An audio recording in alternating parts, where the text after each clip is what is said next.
ప్రజాప్రతినిధిగా ఎన్నికైనప్పుడు మనందరం చాలా జాగ్రత్తగా పనిచేయాల్సి వస్తుంది. మనల్ని చాలామంది చూస్తూ ఉంటారు. మన కదలికలు, మన మాట తీరు, మన వ్యవహార శైలి ఎవరికి తెలియదని మనం అనుకుంటాం. కానీ అందరూ కూడా మనలా అబ్జర్వ్ చేస్తూ ఉంటారు, మనల్ని చూస్తూ ఉంటారు. ఏ మేరకు నిజాయితీగా ఉన్నాం, ఏ మేరకు నీతిగా ఉన్నాం, ఏ మేరకు అభివృద్ధి కార్యక్రమాలు చేస్తున్నాం, ప్రజలతో ఏ మేరకు ప్రజల సమస్యలను పరిష్కరించగలుగుతున్నాం అనేది ప్రజలు గమనిస్తూ ఉంటారు. కాబట్టి మనందరం కూడా జాగ్రత్తగా పనిచేయాల్సిన అవసరం ఉంటుంది. అధికారులైనా ప్రజాప్రతినిధులైనా మనమందరం కూడా చాలా జాగ్రత్తగా ప్రజలు మనల్ని గమనిస్తున్నారనే విషయాన్ని దృష్టిలో పెట్టుకొని పనిచేయవలసిన అవసరం ఉంటుంది అని చెప్పి నేను ఈ సందర్భంగా మీ అందరికీ కూడా గుర్తు చేస్తున్నాను. మండల స్థాయిలో ఉండే అధికారులు, గ్రామ స్థాయిలో ఉండే సెక్రటరీస్ కావచ్చు, స్పెషల్ ఆఫీసర్స్ కావచ్చు, మీరందరూ కూడా మీ బాధ్యత దగ్గర నుంచి పెరుగుతుంది. మీరే ప్రజల దగ్గరికి వెళ్ళి సమస్యలు తెలుసుకొని ఆ సమస్యలను ప్రభుత్వం దృష్టికి తీసుకువచ్చి లేదా స్థానిక ఎమ్మెల్యే గారి దృష్టికి తీసుకువచ్చి వాటిని పరిష్కరించే ప్రయత్నం చేయవలసిన అవసరం మీ మీద ఉంటుంది అని చెప్పి నేను ఈ సందర్భంగా మీ అందరికీ కూడా గుర్తు చేస్తున్నాను. ఈ క్రమంలో మనందరం కూడా నిజాయితీగా పనిచేయాలి. గతంలో ఏం జరిగింది, ఏ రకంగా అవినీతి జరిగింది, ఏ రకంగా పథకాలు అమ్ముకున్నారు, ఏ రకంగా పదవులు అమ్ముకున్నారు, వాటి జోలికి నేను వెళ్ళను. కనీసం ఇక నుంచి అయినా మీరు నేను అందరం కలిసి నిజాయితీతో కూడిన అవినీతికి అవకాశం లేని పాలన అందించే ప్రయత్నం చేయాలని చెప్పి కూడా నేను మీ అందరినీ ఈ సందర్భంగా ప్రత్యేకంగా కోరుతున్నాను. అవకాశం వచ్చినప్పుడు, అధికారం మన చేతిలోకి వచ్చినప్పుడు ఎవరైతే దాన్ని సద్వినియోగం చేసుకుంటారో వాళ్ళు ప్రజలలో ఉంటారు. ఎవరైతే ఆ అవకాశాన్ని దుర్వినియోగం పరుచుకుంటారో వాళ్ళు ప్రజల్లో ఉండరు. ఏదో ఒక రోజు తప్పకుండా వాళ్ళకు శిక్ష పడుతుంది.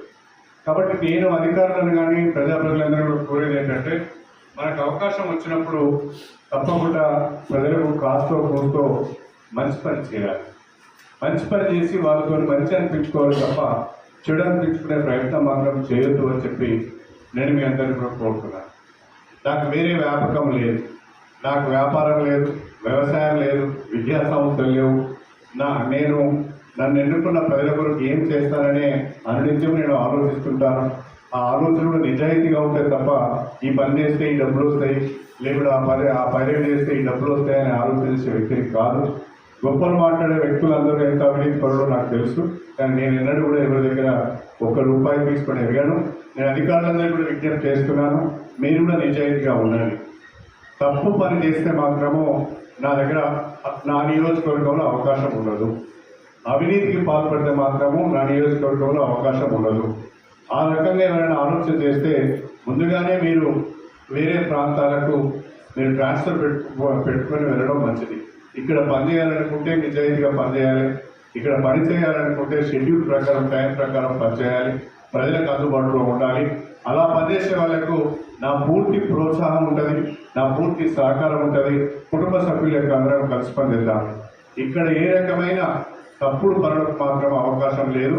తప్పుడు పనులు చేస్తున్నారు లేదా డబ్బులు తీసుకుంటున్నారు, అవినీతికి పాల్పడుతున్నారనే సమాచారం వస్తే మాత్రం తప్పకుండా వాళ్ళపైన చర్యలు ఉంటాయనే విషయాన్ని కూడా ఈ సందర్భంగా నేను సవినయంగా తెలియజేసుకుంటున్నాను.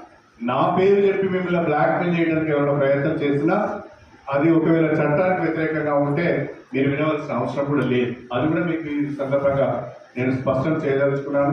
ఎవరైనా మీరు ఇబ్బంది పెడితే నేనే నాకు ఫోన్ చేయండి. ఇది వీలు కావడం లేదు సార్, కాకపోతే పలానా వాళ్ళు నా మీద ఒత్తిడి వేస్తున్నారు అని చెప్పండి. నేను మా వాళ్ళైనా పార్టీ వాళ్ళైనా ఎవరైనా కూడా వాళ్ళకు నేను వాస్తవం ఏంటో చెప్తాను, వీలు కాదని చెప్తాను. మీకు రక్షణగా నేను ఉంటాను. ఎంతవరకు అంటే మీరు తప్పు చేయనప్పుడు. మీరు తప్పు చేస్తే నేను రక్షణగా ఉండే అవకాశం ఉండదు. అందరం కలిసి మండలాన్ని అభివృద్ధి చేసుకుందాం. అందరం కలిసి ఈ యొక్క ప్రజల సమస్యలను పరిష్కరించే ప్రయత్నం చేద్దామని చెప్పి నేను మీ అందరికీ కూడా ఈ సందర్భంగా సవినయంగా తెలియజేసుకుంటూ